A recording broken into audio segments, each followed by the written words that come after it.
Hey guys, what is up, and I welcome each and every one of you to a new League of Legends video. So today we'll be taking an early look into the next patch 8.8, and see exactly what's happening on the PBE server. So as usual, if you guys end up enjoying this sort of early look into the PBE server, then don't forget to hit the video with the like button, but let's not waste any more time and get right into it. So let's start things off by talking about the AHRI rework, because what do you know, she actually got reworked again. I mean, they have new changes on her on this PBE cycle because apparently they just keep testing different things almost every single cycle until they find something that they like, and that's the AHRI they're going to release. So of course, with that being said, let's take a look at the new AHRI and see what new things they have added to her now. Starting off with her passive, it is now called Vastayan Grace, and it states the following. If AHRI earns 2 spell hits against an enemy champion within a 1.5 second period, she gains 20% movement speed for 3 seconds with a 9-second cooldown.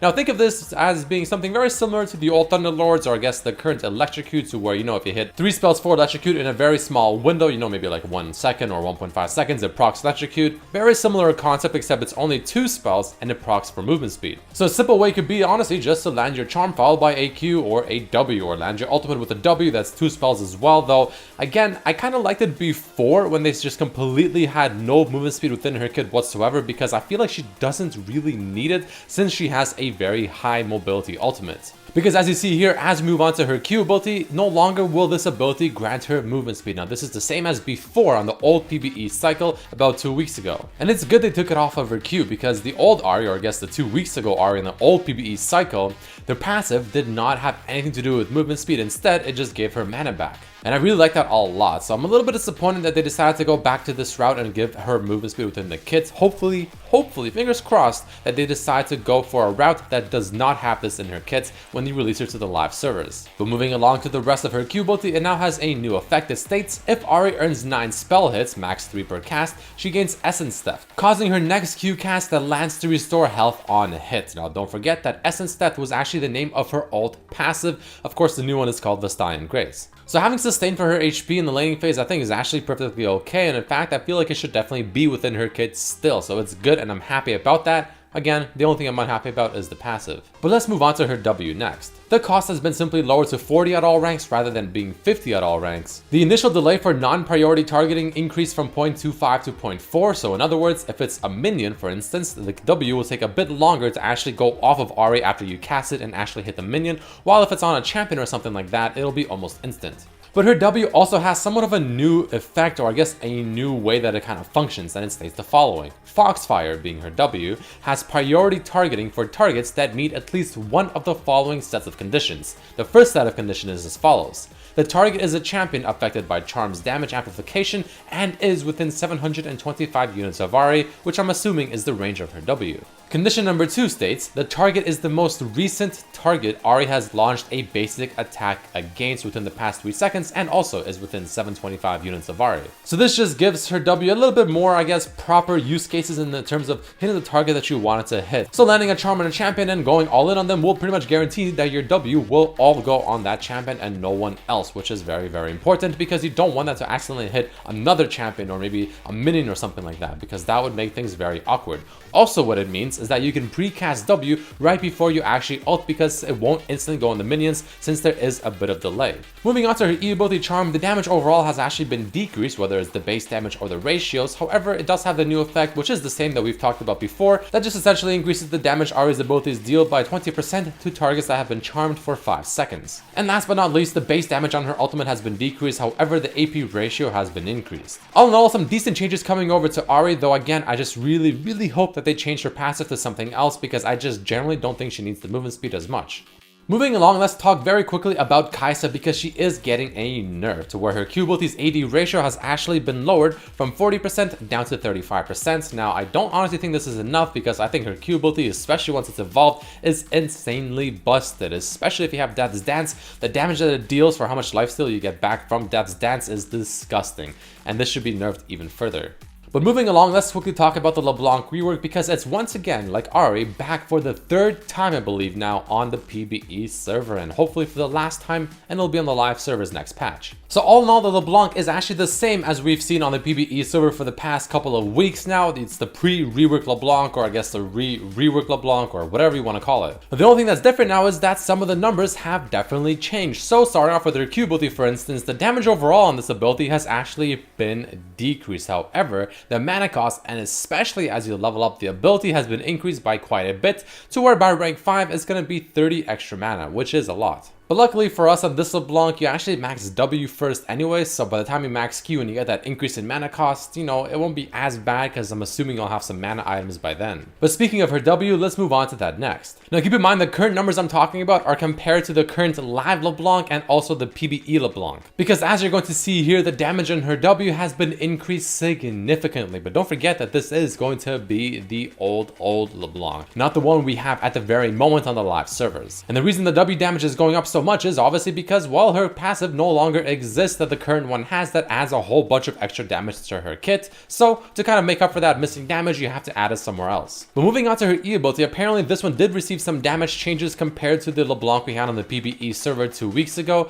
and the changes are only to the second part of her E ability. TLDR, the base damage has actually been decreased, but the AP ratio of the second part of her E ability has been increased ever so slightly. And then of course you can see here a bunch of changes to her ultimate combination with the rest of her abilities, because again, her ultimate is also now completely different than what we have on the current live Leblanc in terms of actually how it works and the damage that it now offers, also because the passive is now gone. So we're crossing our fingers that hopefully Leblanc will finally come out to the live service this coming cycle, so about 2 weeks from today.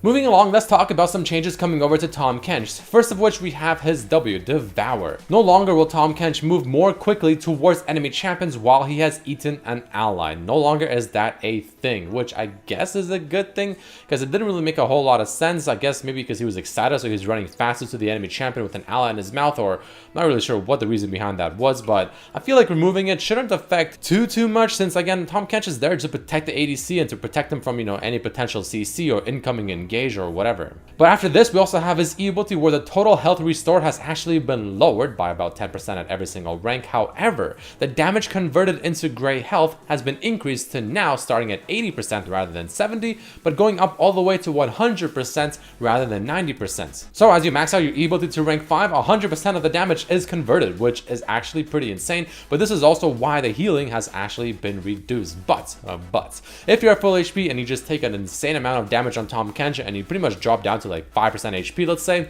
and you activate your E ability, well, literally your whole HP bar will now be converted into a shield, which is going to be pretty damn OP and pretty hard to kill. Following this, we also have a mini rework coming over to Varus, and it's a pretty exciting one. Now, this is going to be towards his W, because now his W, rather than just being a passive, it also now has a new active effect. It is at 40-second cooldown for every single rank, and it states the following. Varus's next piercing arrow, which is his Q ability, deals bonus magic damage equal to, starting at 6, up to 10% based on rank minimum damage, all the way up to 15% by rank 5 of the target's missing health, which scales with piercing arrow charge. This is actually pretty damn cool because it comes to the point where Varus can have this, you know, crazy damage coming out with his auto attacks, the passive W, throw some spells in there to proc the W passive, and, you know, it's very effective, a lot of damage coming out. But let's say someone gets away with just, you know, ever so slightly, you know, just barely any HP left. You activate that W, you charge up the arrow, and if you land, it's going to be doing an absurd amount of damage, which is kind of like a really cool sort of archer feel to Varus, you know, getting that long range final snipe kill, very similar to the way Jhin feels a lot of the time as well. I actually think this is a pretty cool addition to Varus's W, and I think it's going to be incredibly satisfying when you actually finish someone off with this W plus Q combination. Next up, we have some kind of a mini rework coming over to Lux towards her W ability that adds quite a bit of interesting stuff. It states the following: Lux now shields herself and fires the missile at the start of the cast instead of or after the 0.25 second cast time. The shield on first ally hit is now just insanely stronger, going up by pretty much double. But the really interesting part is next. The first ally hit's next attack deals up to 140 base damage plus 40% AP bonus magic damage and applies Illumination, which is her passive. That is definitely something special, and I'm not entirely sure how I feel about that. I mean, keep in mind that this change apparently is highly experimental, so I mean, it might not even go through, honestly, but that sounds pretty damn broken. Like, honestly, that sounds pretty OP.